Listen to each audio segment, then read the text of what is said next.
So you had mentioned how tough it is to beat a team 3 times. This certainly went down to the very end. What can you say about how your guys pulled through and really dug deep to pull this one out?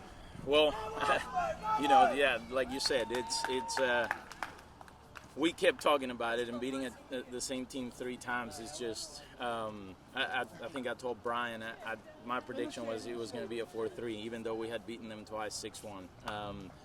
It's a really tough team, and the previous 2 times they came from a long match the day before.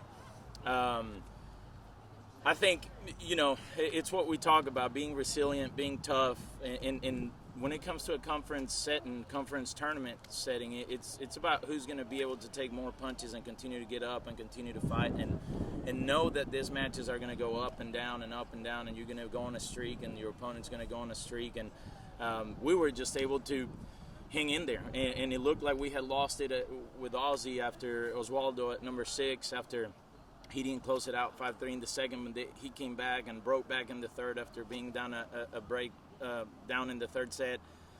It can go either way, but I think them understanding what matches like this do and what a tournament setting looks like, it's survive and advance, and we survived today.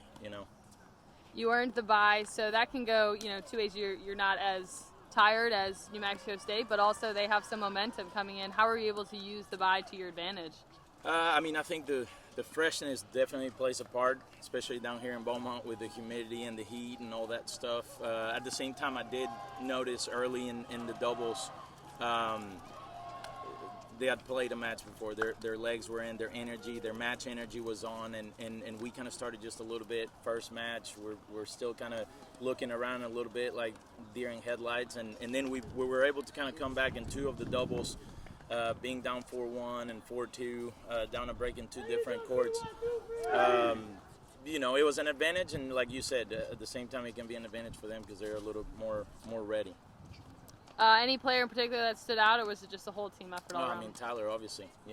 He's able to pull it through, and Ozzy fighting at number 6. I think every court where you look went all the way down the courts, and there was nobody not fighting, right? For us to have different players come through like that, and have a guy like Daria at number 2 who hadn't lost a single match all year in conference. He went undefeated in conference, and he loses. That was kind of like a uh-oh, right? But we've talked about this. I tell the guys all the time, we've had injuries, we've had different things, and I've had to put different lineups and different people in the lineup. And everybody that we've put through, it's always been able to step up and get it done. And today was no different, right? We get it done with